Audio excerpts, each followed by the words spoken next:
Okay, we are towards the end of the day, summarizing this fascinating day. Fascinating almost as much as the things that are happening outside the hall in Israeli reality today. So, in order to summarize, I would ask Manuel Trajtenberg, Professor Trajtenberg, Executive Director of the INSS, to come, and also General Tamir Hayman, Managing Director of the INSS, to come. And the conversation will be moderated by Noah Shusterman, senior researcher of the Palestinian Front here in the INSS. Madame, gentlemen, the stage is yours to summarize this interesting day.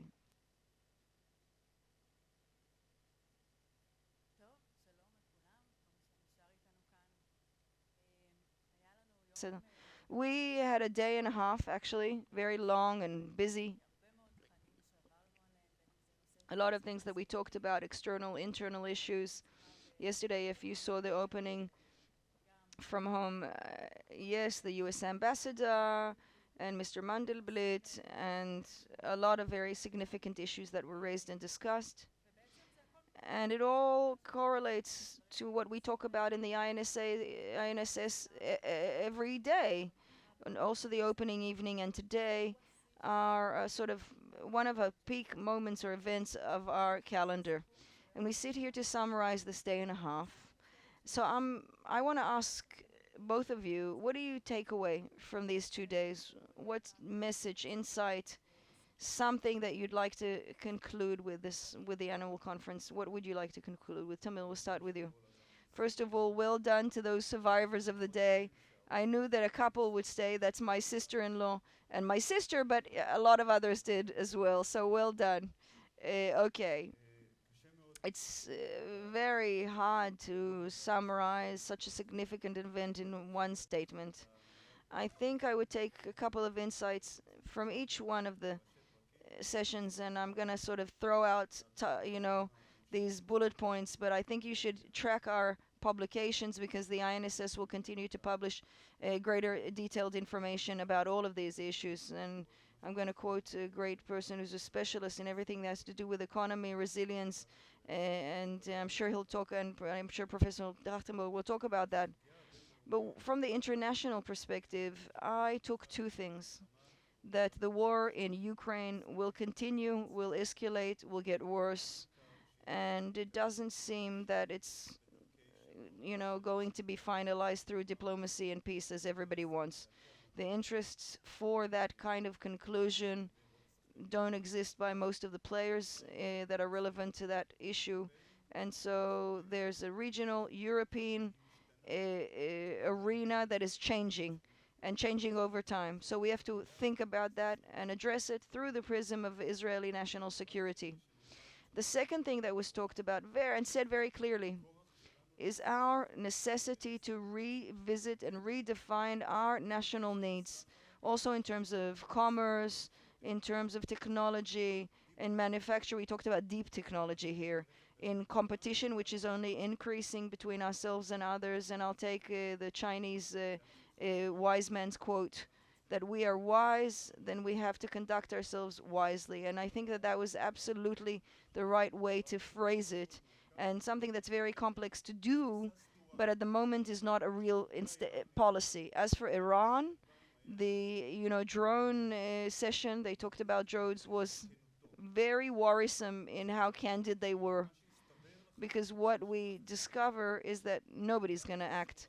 Everybody's going to look for intel and talk about and look for proof, but we're going to remain with the challenge of actual what to do with the drones.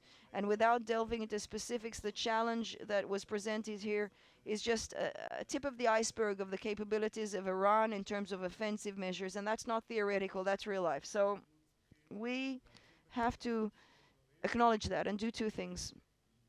One, that the campaign between wars with and the need to eliminate this threat, that has to be revisited through clearly identifying our goals, and that's called negative navigation in the military, and that's a bad thing. The second thing that we talked about in relation to Iran is that we don't need a new campaign, we need a new strategy altogether. So the regionality In terms of regionalities, we have a good strategy, but the campaign is finished. We need to do something new. And in terms of nuclear Iran, we have no great strategy. We're going in a direction which is very, very bad. And now we have to do something very different in order to change our path. In terms of the Palestinians, I think that was illuminating discussion, and also hearing from two people on the political side of things that agreed that the more that we move forward with the Palestinians, we have to open up strategic doors, not close them.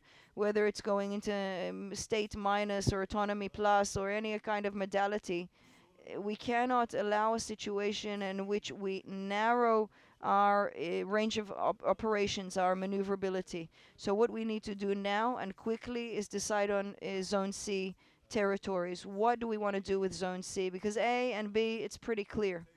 C, though, we cannot reach a point in which we have armed militias in the street and everybody who wants to set the tone just arms themselves and goes out to the street. And on the other hand, we're trying to, they're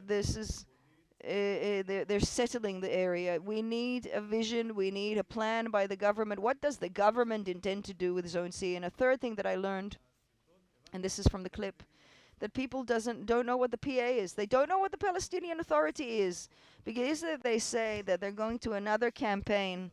A second defensive shield. That creates two problems. That's an infrastructure for the state to be and a government. Now, the basis for the future state will never be able to be sustainable after we hit them with the second campaign. That will destroy their bureaucratic institutions. So apparently, when the general public is asked about the PA, they talk about the PA's government. They talk about PA leadership, and which is well known in its problematic nature, and is people are resentful towards it. But that's not the right question to ask. Now, another thing is, and my last thing to say, it was clarified to me that the one-state solution and the problematic nature of it is considered political demagogy, left-wing. That the two-state solution is considered left-wing demagogy, and what we see as a threat to the Jewish democratic state of Israel is not in fact the threat that we should be facing. And when you make a real clear distinction about the Palestinians, you can't make it from the Israeli perspective alone. It has to be examined only from a foreigner's view, from someone from the outside, a third party. Only that way can we see, are we in a one-state, multinational solution or something else? Because we can't see ourselves. And I'm not saying this because I'd like to threaten, delegitimize, and apartheid and all of those claims. The way people see us from the outside maybe reflects the best what we're actually doing here. And that has to do with the Palestinian Authority, because the only thing that delineates the Palestinian Authority in a way that is for us a laurel leaf of peace, a strategic possibility of a future, someone in which we're not an apartheid state, in which Israel really does look for peaceful solutions, does look for partners, then that means that there's something, a power in the PA. Now, dismantling them, dismantling them would only weaken both them and us. And that, in my opinion, that will create a one-state solution. And about 70% plus of the population in Israel think that that is a bad, bad option. That's a lot of messages rolled into one. Personally, I really relate to what you said at the very end in relation to the Palestinians. Okay, Manuel, to you. First of all, in regards to the conference itself, because it's fascinating, it was fascinating, and still is, I hope. First of all, it's a true reflection of the very complex reality that the state of Israel and its society are experiencing. That's where we are. Whether it's a good conference or a bad conference, it was loyal in its representation. We talked about the real reality, how complex it is, the deliberations, the dilemmas, the difficulties. This conference did that big time. Second, and I hope that you agree with me, is that we need an island of sanity in this crazy sea. Yeah, we need to appreciate this island of sanity, even in our harshest moments.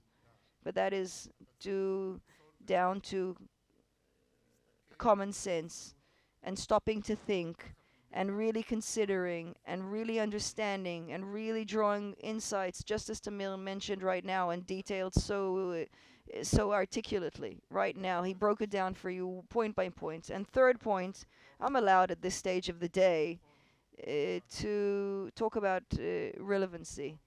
The INSS is here and exists because it has a very serious role to play in Israel's complex reality. So that's another insight that I take from these 2 days. Now, as to the topics themselves, I'm very glad that you did it, Tamir, according to each one of the sessions that were discussed, the arenas. But I want to look at it maybe a bit differently, thematically. What are my major thematic insights from looking at these last 2 days? I have 3 insights. One, and this is the title, the end of the facade of stability.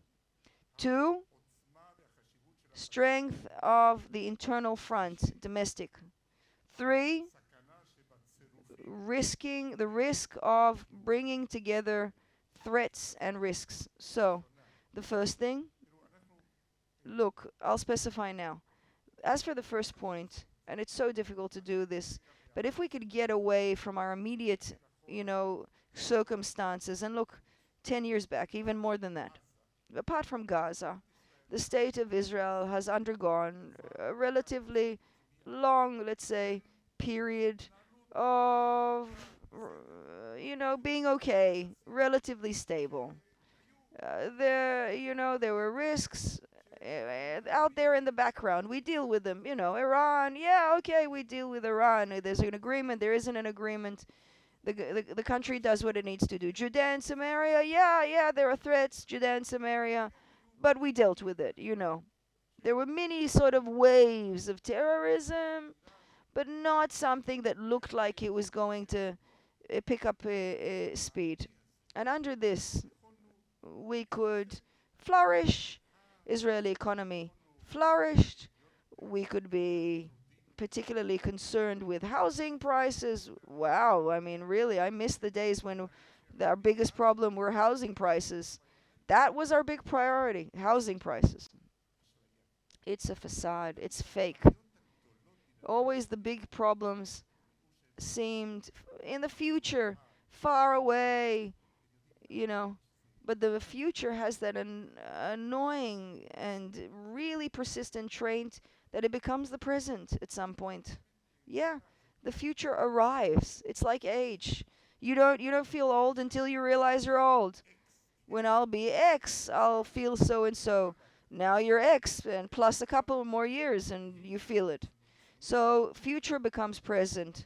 And all of those distant, misty risks and threats are now materializing. And that we see this across the board. In every one of the issues that we're discussing, there are huge threats. So that's one issue.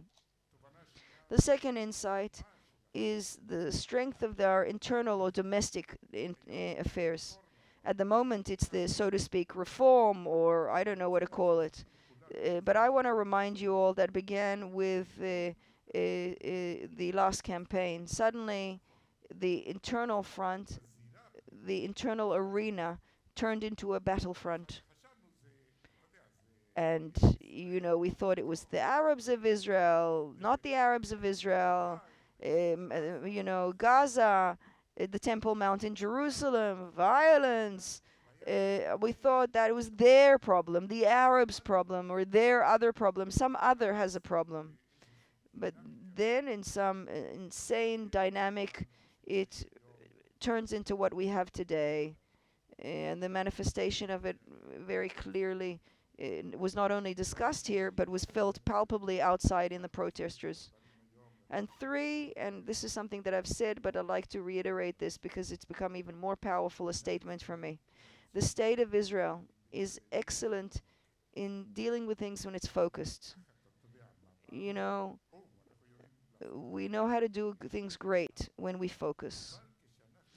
But when we concurrently have to deal with several fronts, several crises, several challenges of different kinds, all at the same time, suddenly we're not prepared, don't know what to do, and it's very, very difficult.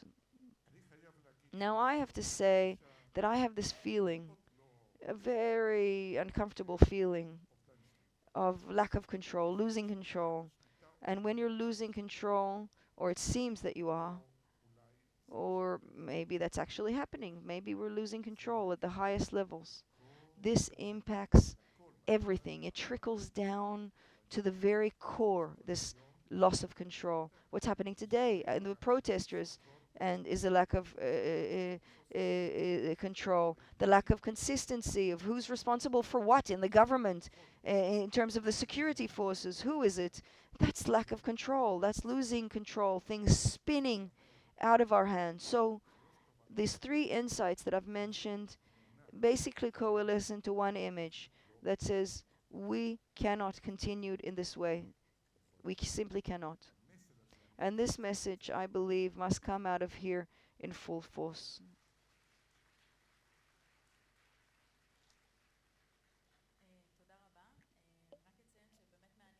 Let me just say that it's interesting that the issue of Gaza suddenly is the least important issue, the least interesting. It's barely mentioned today.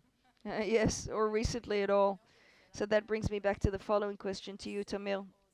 What issue, what arena that we sadly haven't managed to touch on today? I mean, we did have a day and a half. We had a short amount of time. We wanted to talk about a million things. We had to edit. What do you think we should have talked about that we didn't? And what would you like to mention now?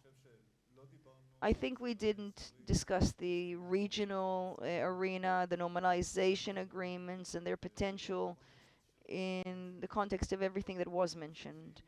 Because if we look at this system, I don't know if I should call it a system. Let's say the fact that, okay, Israel's existence relies on normalizing relations. So we'll call this a network of normalization interests. And that's important to everything we've discussed. It's important in regards to Iran and regional control. All of these drones went through somewhere on their way to somewhere, in terms of a nuclear Iran, because nuclear Iran is a threat to Saudi Arabia and us and everyone. It has an impact on regional wars, because in a competition between here in the Middle East, it could be that blocks fight each other, and it's not individual blocks, but rather it's not just one commerce area or one localized problem, but a huge local geopolitical force with its own interest. A group of people that will now become new regional players and decide, I don't know, maybe to be sane, to be normal, maybe to create an option for collaboration, adding also the potential for technology, the technology advancements and the resources that can be drawn from that technology. If the climate catastrophe that we experience, and I hope that we should have talked about that as well. I think that is something that we should have discussed and expanded on. Now, finally, something that is Iran and the story of the Northern Front and Hezbollah. This is after sort of an operative analysis, but it's if things are changing and are dynamic, and we should examine our northern border. But again, we didn't have enough time. We have so many issues to deal with.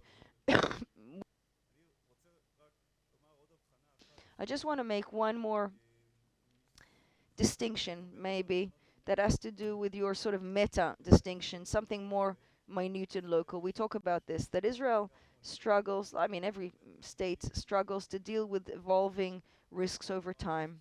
Something that evolves and accumulates and builds. And when you're not tested on it on a daily basis, and you're only aware of how big a problem it is at the end. By the way, this is not only our own problem, is lots of countries, but we're so good at tactical threats that when it comes to strategic long-term ones, we never prepare. I mean, if we're so good at handling the crisis when it arrives and producing tactical solutions, why should we plan ahead far into the future? We always win in the end. We'll manage, we'll make do. So our tactical excellence is numbs us strategically, because what we're talking about today is a very uncomfortable reality of developments, of risks, of hazards that if we don't deal with today, even there's no tactical decision to be made, we'll have a much more problematic strategic problem in the future. Thank you very much. And our final question, Manuel, I would like you to address the discussion, everything that happened in the room, outside the room. Every time we leave here, we get notifications to our phone. I mean, about everything that happened today, the events that are happening outside in Tel Aviv. If you haven't tracked the news, we had various events that happened here this morning. We'd like you to address that. Well, you mentioned an elephant, the elephant in the room. So that's my takeaway from the morning. What somebody said, when the elephants fight between them, don't you be the grass. So let's not be the grass. Okay. I would like to say a few words about the protest.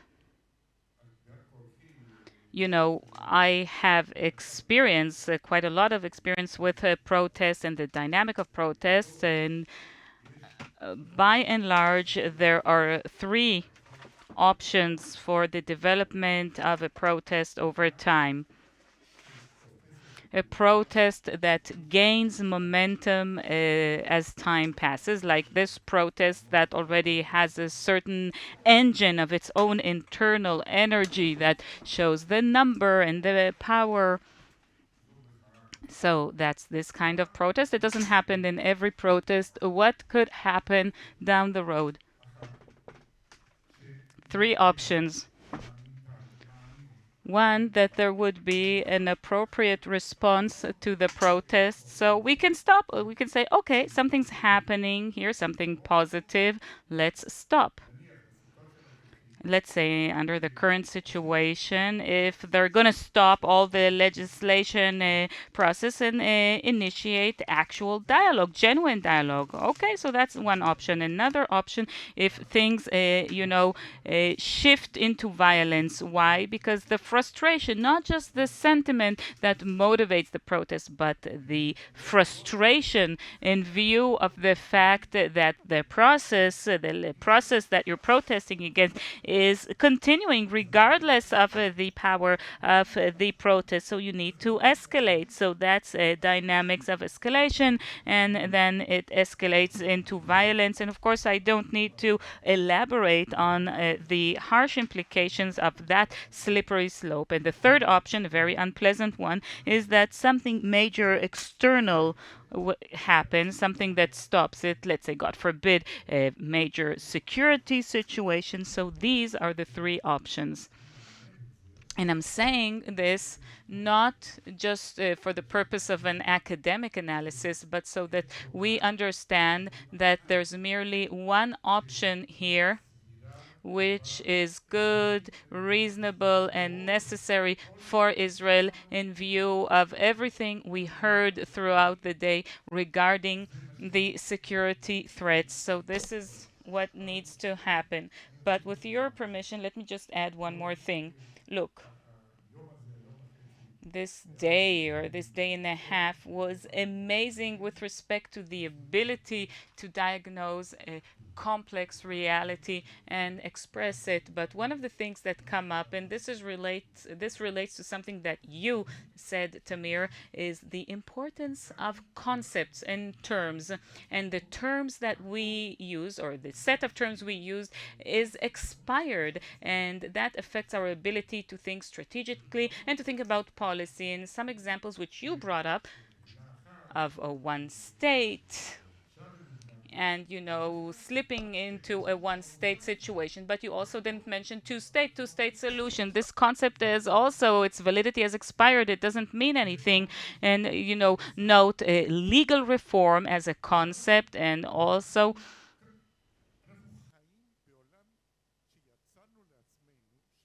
We are living in a world that we created for themselves of generating concepts which fixate a certain view or concept that's been expired, that's obsolete. And we need to be aware of that because it prevents us from thinking, from pausing, from taking a pause and saying, okay, let's get rid of these terms and let's try to draw reality in terms that could actually lead to something positive. And this is what we need ever so badly. And let me once again repeat, look, nobody's going to do it for us. We need to do it. Thank you very much.